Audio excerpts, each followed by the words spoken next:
السلام علیکم ورحمۃ اللہ. اذان دے رہے ہیں.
أشهد أن لا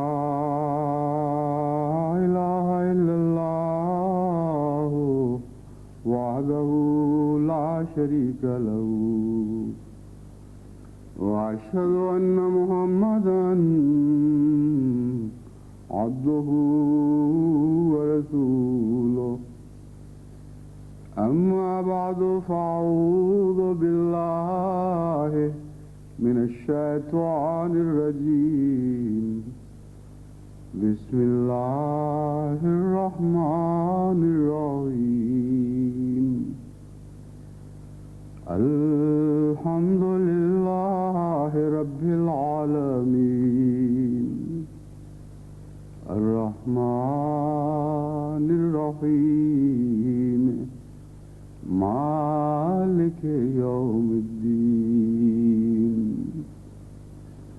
إياك نعبد وإياك نستعين. اهدنا الصراط المستقيم صراط الذين أنعمت عليهم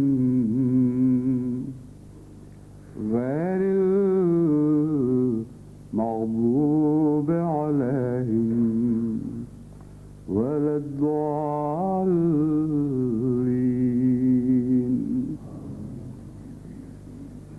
شهر رمضان الذي أنزل فيه القرآن هدى للناس وبينات من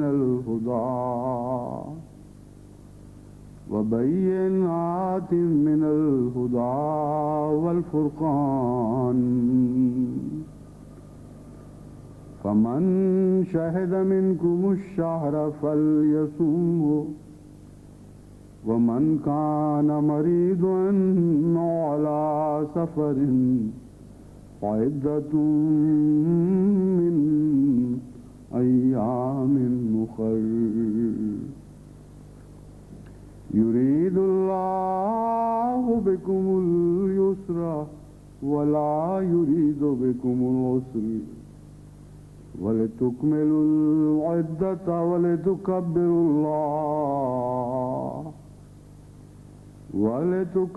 الله على ما هداكم ولعلكم تشکرون۔ سورہ البقرہ آیت 186۔ قرآن کریم میں جن آیات میں رمضان شریف کا ذکر موجود ہے ان میں سے یہ ایک آیت ہے جس کی آج میں نے آپ کے سامنے تلاوت کی ہے، اور ظاہر بات ہے کہ کیوں کی ہے، کیونکہ کل سے انشاءاللہ تعالی انگلستان میں رمضان المبارک شروع ہونے والا ہے۔ قرآن کریم نے رمضان سے متعلق جو مختلف روشنی ڈالی ہے اس میں سب سے زیادہ اہم بات اس بابرکت مہینے سے متعلق یہ بیان فرمائی کہ اس میں قرآن کریم نازل ہوا، ہدی للناس وبینات من الہدی، تمام بنی نوع انسان کے لیے ہدایت ہے، وبینات من الہدی، صرف اس میں عام ہدایت ہی نہیں بلکہ بہت کھلی کھلی اور غیر معمولی شان رکھنے والی ہدایت بھی موجود ہے، والفرقان، اور ایسی ہدایت ہے جو کھوٹے کھرے میں تمیز کرنے والی ہے، سچ کو جھوٹ سے نکھارنے والی ہے، روشنی کو اندھیروں سے ممتاز کر کے دکھانے والی ہے۔ گویا ہدایت کا کوئی پہلو ایسا باقی نہیں جو قرآن کریم میں موجود نہ ہو، اور یہ ہدایت رمضان شریف میں اتاری گئی۔ جیسا کہ پہلے بھی اس سے متعلق میں روشنی ڈال چکا ہوں کہ اس کا یہ مطلب نہیں کہ تمام قرآن کریم رمضان مبارک کے مہینہ میں ہی نازل ہوا اور مکمل طور پر ایک ہی مہینے میں اس مبارک کلام کا نزول ہوا، بلکہ مراد یہ ہے، اور یعنی بہت سی باتوں میں سے ایک یہ بھی مراد ہے کہ رمضان مبارک میں اس وحی کا آغاز ہوا ہے، اور پھر رمضان مبارک میں جتنا جتنا قرآن کریم نازل ہوتا رہا اس کی باقاعدہ دہرائی ہوتی رہی، اور ہر اگلے رمضان میں جب قرآن کریم کا آغاز ہوا ہے اس کے بعد جبرائیل علیہ السلام حضرت صلی اللہ علیہ وآلہ وسلم کی خدمت میں حاضر ہوتے تھے، اور اس وقت تک جتنی وحی نازل ہو چکی ہوتی تھی اسے دہراتے تھے۔ اس سے یہ بھی پتہ چلتا ہے کہ شروع ہی سے قرآن کریم کے نزول کے ساتھ ترتیب کا ایک دور جاری تھا، اور وہ ساتھ ساتھ ہوتی چلی جا رہی تھی۔ پھر آخر پہ جب قرآن کریم مکمل ہوا ہے تو جو رمضان بھی اس کے بعد آیا ہے اس میں مکمل قرآن کریم ایک ہی مہینے میں دہرایا گیا۔ ایک تو یہ مطلب ہے اس آیت کا، دوسرا اس کا مطلب یہ ہے کہ انزل فیہ القرآن، رمضان وہ مہینہ ہے جس کے بارے میں قرآن کریم اتارا گیا ہے۔ اب یہ بڑا ایک انوکھا اور عجیب سا مضمون ہے۔ قرآن کریم کا جب ہم مطالعہ کرتے ہیں تو معلوم ہوتا ہے کہ اس میں دنیا جہان کے ہر قسم کے مسائل جن سے انسان کو دلچسپی ہو سکتی ہے یا دلچسپی نہ بھی ہو تو انسان کے لیے ضروری ہیں، وہ بیان فرما دیے گئے ہیں۔ تو انسانی مسائل پر جو کتاب محیط ہو اور اس کا کوئی پہلو بھی ادھورا نہ چھوڑے، اس کے متعلق یہ کہنا کہ ایک مہینے کے بارے میں نازل کی گئی ہے، اس کا کیا مطلب ہے؟ اس مضمون پر غور کرتے ہوئے میری توجہ حضرت اقدس محمد مصطفیٰ صلی اللہ علیہ وآلہ وسلم کے ایک ارشاد کی طرف مبذول ہوئی، جس میں حضور صلی اللہ علیہ وآلہ وسلم فرماتے ہیں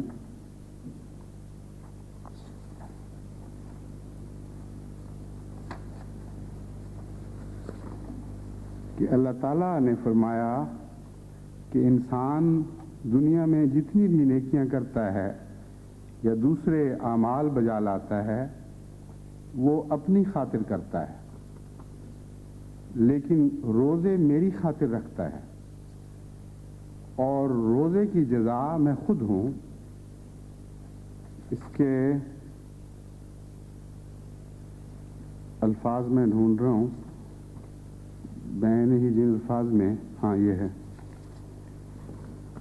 یہ حدیث ہے حضرت ابو ہریرہ کی روایت، اور صحیح مسلم کتاب الصیام باب فضل الصیام سے لی گئی ہے۔ آپ فرماتے ہیں روزہ کے علاوہ ابن آدم کا ہر عمل اس کے اپنے لیے ہوتا ہے، صرف روزہ میرے لیے ہے اور میں خود اس کی جزا ہوں۔ اس ذات کی قسم جس کے ہاتھ میں محمد کی جان ہے کہ روزہ دار کے منہ کی بو بھی اللہ تعالیٰ کے حضور کستوری کی خوشبو سے زیادہ پسندیدہ ہے۔ اب ایک مسئلہ حل کرنے کے لیے میری توجہ جس ارشاد نبوی کی طرف مبذول ہوئی، وہ اپنی ذات میں بھی ایک مسئلہ پیش کر رہا ہے اور خیال کو ایک دعوت دیتا ہے فکر کی کہ آخر یہ فرق کیوں دکھایا گیا ہے؟ ہر عبادت انسان کے اپنے لیے ہے اور صرف روزہ خدا کے لیے ہے، اس کا کیا مطلب ہے؟ میرے نزدیک انزل فیہ القرآن کا مضمون اس حدیث میں بیان ہوا ہے، اور اب میں آپ کو فرق بتاتا ہوں کہ وہ کیا فرق ہے جس کے پیش نظر اللہ تعالیٰ نے باقی ساری عبادات کو یا حکم کی بجا آوری کو یا مناہی سے رکنے کو انسان کے اپنے لیے قرار فرمایا اور روزے کی عبادت کو خالصتاً اپنے لیے مقرر فرمایا۔ اگر آپ غور کریں تو خواہ وہ عبادتیں ہوں یا بعض اعمال کے کرنے کے احکام ہوں یا بعض برائیوں سے رکنے کی مناہی ہو، رکنے کا ارشاد ہو، ان تمام امور کا بنی نوع انسان کے فائدے سے تعلق ہے، اور ایک بھی حکم ایسا نہیں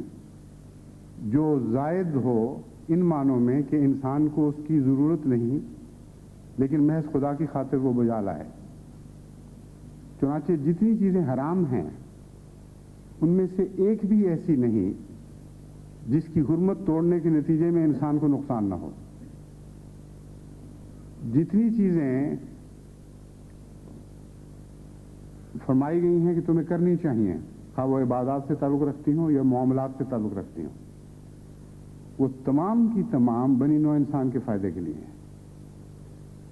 تو اس حدیث نے ایک عظیم الشان مضمون ہمارے سامنے کھول دیا، یہ غور کرنے کے لیے کہ جتنی بھی عبادات ہیں یا احکامات ہیں یا رکنے کے متعلق بعض باتوں سے رکنے کے متعلق ارشادات ہیں، ان تمام چیزوں کا بنی نوع انسان کے فوائد سے تعلق ہے، اور جہاں بھی آپ ان میں سے کسی سے اعراض کریں گے، کسی حکم کو توڑیں گے، اس کی بجا آوری میں غفلت کریں گے، وہاں بنی نوع انسان کے لیے کوئی نہ کوئی دکھ کا سامان پیدا کر دیں گے۔ اس پہلو سے جب میں نے غور کیا تو میں حیران رہ گیا۔ ایک بہت ہی عظیم الشان تفصیلی مضمون ہے کہ قرآن کریم کے احکامات اور سنت نبوی کی تشریحات میں ایک ادنا سی چیز بھی ایسی معلوم نہیں ہوتی، معمولی سی چیز بھی، ادنا تو لفظ اس شان کے اوپر اطلاق ہونا ہی نہیں چاہیے، ایک چھوٹی سی چیز جسے ہم ظاہر میں چھوٹی دیکھتے ہیں وہ بھی ہمیں ایسی دکھائی نہیں دیتی جس کو ترک کرنے کے نتیجے میں بنی نوع انسان کو کوئی نقصان نہ پہنچ رہا۔ بس بنی نوع انسان کی جنت